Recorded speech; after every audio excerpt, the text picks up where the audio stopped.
रुकावट लाई जा सके और साथ से साथ कम से कम लोगों की रोजगार पर असर अंदाज होते हुए ज़्यादा से ज़्यादा वबा के फैलाव को रोकने में कौन से काम असरअंदाज हो सकते हैं, वो तमाम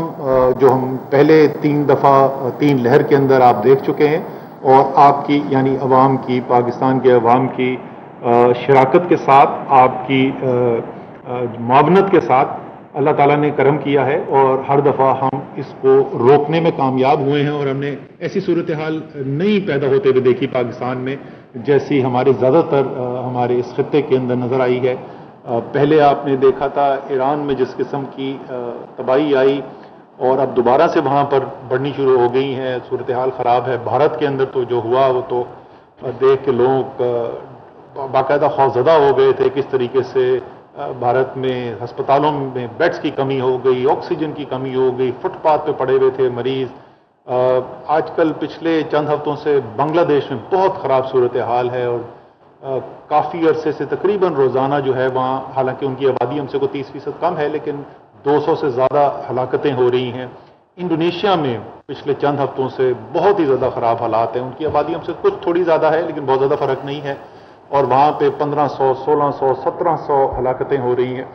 अफगानिस्तान में बड़ी तेज़ी से इस वबा में इजाफा आया है। तो जैसे मैंने कहा कि तकरीबन तमाम, उससे पहले नेपाल के अंदर, तो बाकी दुनिया में तो हो ही रहा है, लेकिन हमारे खत्ते के अंदर हमने देखा है कि करके ममालिक जो है इसी तरीके से मशरकी एशिया जो है वहाँ पर निस्बतन बेहतर हालात रहे थे, लेकिन इस वक्त जो सूरत हाल है मलेशिया के अंदर, थाईलैंड के अंदर, इंडोनेशिया मैंने पहले जिक्र किया, इन तमाम के अंदर भी बढ़ती जा रही है। और इसकी जो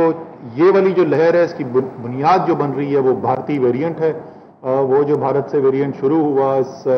कोरोना का, वो इंतहाई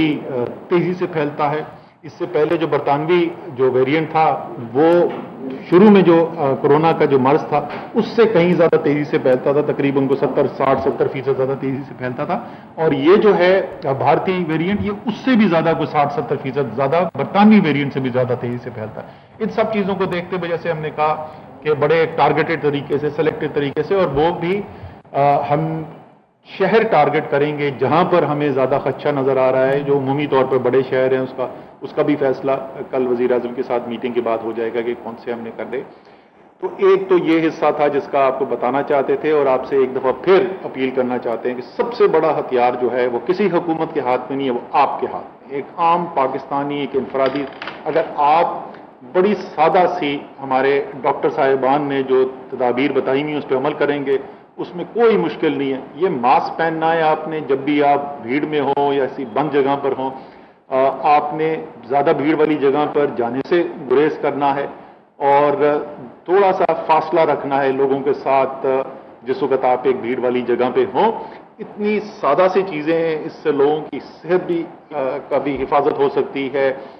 इससे सिर्फ आपकी नहीं, आपके आसपास के लोग जो हैं, बिकॉज याद रखिए ये बहुत ही ज़्यादा तेज़ी से फैलने वाला वेरिएंट है और इसमें हो ये रहा है, घर में एक को लगता है, एक फर्द को लगता है तो एकदम से पूरे घर के अंदर फैल जाता है। आपके घर में बुजुर्ग भी होंगे, उनका एहतियात करना, उनका ख्याल करना और भी ज़्यादा ज़रूरी है। रास्ता इधर से निकलने का जो है वो वैक्सीनेशन ही है। और आपने देखा कि मुल्क के अंदर वफाकी हुकूमत ने एक बहुत बड़े पैमाने के ऊपर जो टोटल मंजूरी दी गई है, जितना ये पैसा इस वैक्सीन को ख़रीदने के लिए वफाकी हुकूमत खर्च करने जा रही है, वो तकरीबन 200 अरब रुपए के करीब है और अरबों रुपए की वैक्सीन मंगवाई जा चुकी है, तेज़ी से लगवाई भी जा रही है। 2600 वैक्सीनेशन सेंटर मुल्क के अंदर, पूरे मुल्क के तूल अर्ज में कायम कर दिए गए हैं। तकरीबन 3000 मोबाइल यूनिट्स हैं जो लोगों के घर घर जाकर और उनके इलाकों में जाकर वहां पर वैक्सीन लगा रहे हैं। और उसका नतीजा ये निकला है कि आपने देखा कि जो पहले 1 करोड़ डोज वैक्सीन की लगाई गई पाकिस्तान में, उसको 113 दिन लगे थे 1 करोड़ वैक्सीनेशन करने के लिए। और ये अभी जो हमने आखिरी 1 करोड़ किए हैं, अब तकरीबन 3 करोड़ से ज़्यादा हो गई है हमारी वैक्सीनेशन। तो ये जो 1 करोड़ हमने आखिरी लगाया है, ये 1 करोड़ जो हमने लगाया है, इसको सिर्फ 16 दिन के अंदर हम यहाँ पर लगाने में कामयाब हुए हैं। तो एक बहुत ज़्यादा तेज़ी आई है। पिछले 6 दिन, ये जो हफ्ता हमारा गुजरा है, पीर से लेके हमारा हफ्ते तक का जो अदाद शुमार आए हैं, तो सिर्फ इन 6 दिन के अंदर ہمارا 50 لاکھ ڈوزز لگائی گئی ہیں، 50 لاکھ ویکسینیشن کی گئی ہیں، اور پچھلے 6 دن میں ہر دن جو ہے وہ ایک ریکارڈ ویکسینیشن رہی ہے۔ پہلے 6,80,000 لگے، پھر 7,78,000 لگے، پھر اس کے بعد 8,50,000 کے قریب لگائے گئے، پھر 9,04,000 اور کل 9,34,000 ویکسین، اور تمام صوبوں کے اندر نئے ریکارڈ قائم کیے جا رہے ہیں تقریباً روزانہ کی بنیاد کے اوپر۔ آخری چیز جس کا میں ذکر کروں گا، اس لیے آپ کو میں یہ بھی اپیل کرنا چاہتا ہوں کہ جنہوں نے ابھی تک نہیں لگائی وہ بھی جلد از جلد جا کے لگائیں۔ یہ تمام انتظامات آپ کے لیے کیے گئے ہیں، آپ کی صحت کی حفاظت کے لیے وفاقی حکومت نے یہ پورے ویکسین کا نظام بنا کر صوبوں کے ذریعے اب یہ لگائی جا رہی ہے۔ اور اسی سے ملتا جلتا میں آخری چیز، کیونکہ پچھلے کوئی 48 گھنٹے سے بہت زیادہ بات چیت بھی ہو رہی تھی، تو میں تھوڑا سا سمجھانا چاہتا ہوں کہ کیوں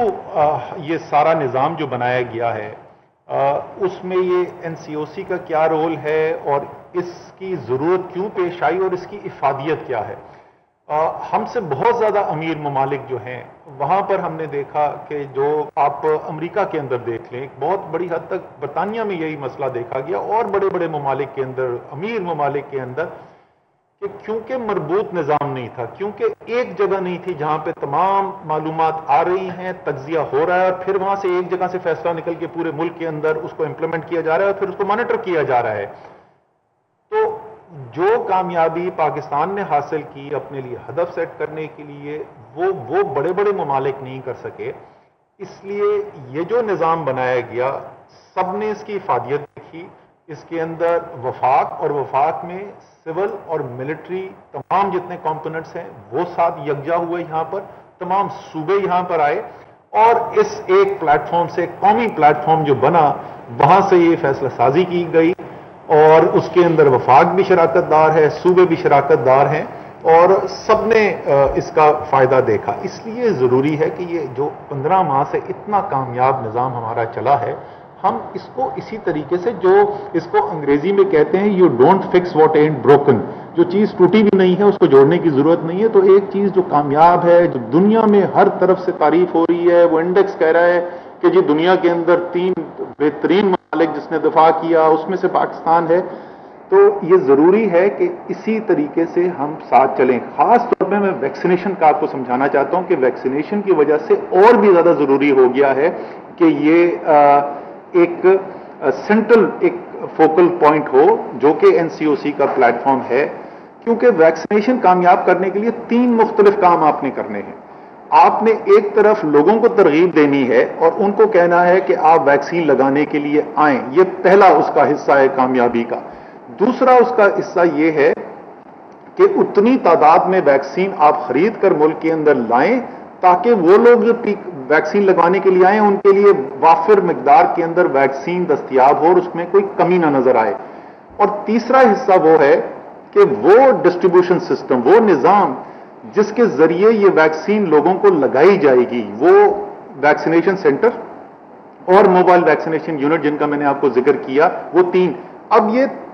تمام اگر آپ کے پاس معلومات نہیں ہیں، اگر آپ کو یہ نہیں پتا کہ آج میرے پاس ویکسین انوینٹری کتنی ہے اور پورے ملک کے لیے، اور کل میں کتنی خریدنے جا رہا ہوں، میرے پاس 3 ہفتے کے بعد کتنی آئے گی، میرے پاس 6 ہفتے کے بعد کتنی آئے گی، تو آپ کو نہیں پتا میں نے کس رفتار سے آگے، تیزی سے آگے بڑھانا ہے۔ اسی طریقے سے، اور اگر آپ کے پاس وہ نہیں ہوگا تو آپ کو یہ صورتحال نظر آئے گی کہ لوگ ٹیکہ لگوانے کے لیے جائیں گے اور وہاں پہ ویکسین نہیں آئے گا۔ یہ پورے تقریباً 6 ماہ کا عرصہ ہو گیا ہے۔ اس 6 ماہ کے عرصے کے اندر اتنے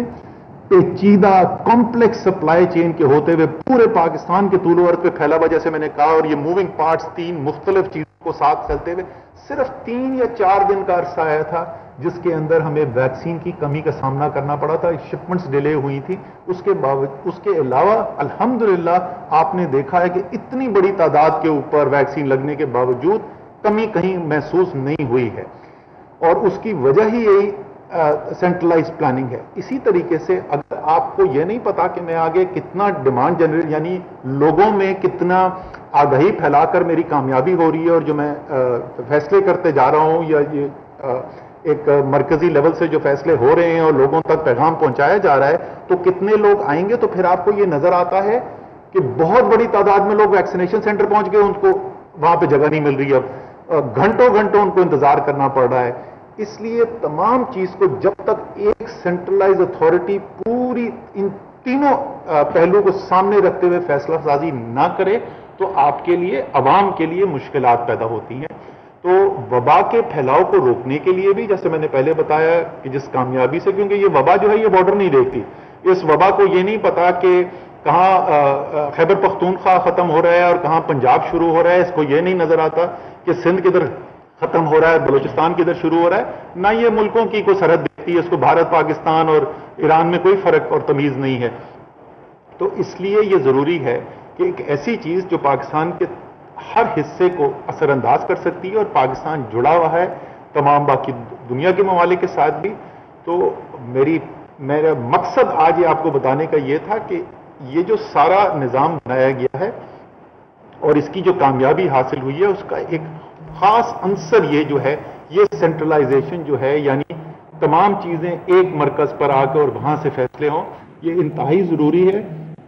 और इंशाल्लाह ताला हम इसको आगे भी ऐसे ही लेके चलेंगे। और ये मुझे कहने की जरूरत नहीं है, आपको पता है, सारी कौम को पता है कि एनसीओसी के प्लेटफॉर्म का कोई सियासत से ताल्लुक नहीं है,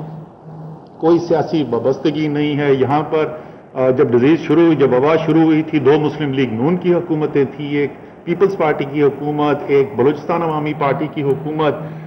3 तहरीक इंसाफ की हुकूमतें। तो कोई भी पार्टी हो, पाकिस्तानी सब एक है, एनसीओसी एक ही नजर से सारे पाकिस्तान को देख रही है। और जिस तरीके से 15 माह से कोशिश की है, कामयाबी हासिल हुई, अल्लाह ताला ने फजल किया है, अल्लाह ताला की रहमत से कामयाबी हासिल हुई है, दुनिया ने पजीराई की है। इंशाअल्लाह ताला अगर इसी फॉर्मूला के तहत हम चलते रहेंगे तो मजीद आगे भी कामयाबी हासिल होगी। अब मैं जरा फैसल सुल्तान से दरख्वास्त करूंगा कि आपको जो वबा की सूरत हाल है, अस्पतालों में क्या हो रहा है, उसकी जरा तफसील बताएं। बहुत शुक्रिया जी। जैसे असद साहब ने मरबूत फैसला साजी के बारे में बताया, तो मैं आपको ये बताना चाहता हूं कि इस मरबूत फैसला साजी के पीछे जो एदाद शुमार हैं, वो भी उसी एक मरबूत और ऑर्गेनाइज्ड तरीके से इकट्ठे होते हैं। उसको इस कमरे में एनालाइज किया जाता है, देखा जाता है, और इस सारे एनालिसिस और सोच विचार के बाद ही हम आपके सामने कुछ फैसले और रिकमेंडेशन्स रखते हैं। कुछ चीज़ें मैं आपसे शेयर करना चाहता हूं। मिसाल के तौर पे गुज़िश्ता हफ्ते में एवरेज औसत अगर देखी जाए तो तकरीबन दिन के 2-2.5 हज़ार केसेस के करीब डिटेक्ट हो रहे थे, और आपने देखा कि गुज़िश्ता 24 घंटों में ये तादाद जो है वो 5,000 के करीब पहुंच गई। जो पॉजिटिविटी की शरह है वो अब सारा पाकिस्तान उसको देखता है, क्योंकि सब सीख गए हैं कि उसको क्या करना है, वो भी तकरीबन 8.8 है, और ये नेशनल पॉजिटिविटी है। इसका मतलब है जब हम इसमें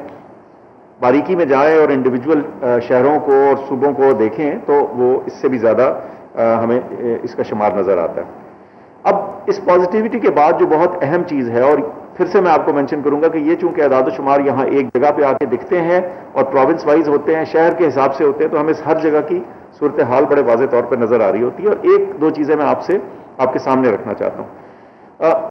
गुज़िश्ता चंद दिनों में जो औसत फिगर है तकरीबन डेली एडमिशंस की, यानी हर रोज कितने ऐसे मरीज हैं जो कोरोना वायरस की वबा लेके, बीमारी लेकर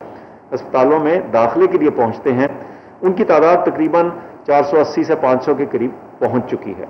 और अगर ये देखें कि उनमें से रोजाना के बेसिस पे किसी एक वक्त पे कितने लोग अस्पताल में क्रिटिकल केयर में दाखिल होते हैं, यानी जिनको ऑक्सीजन की या वेंटिलेटर की जरूरत पड़ रही होती है,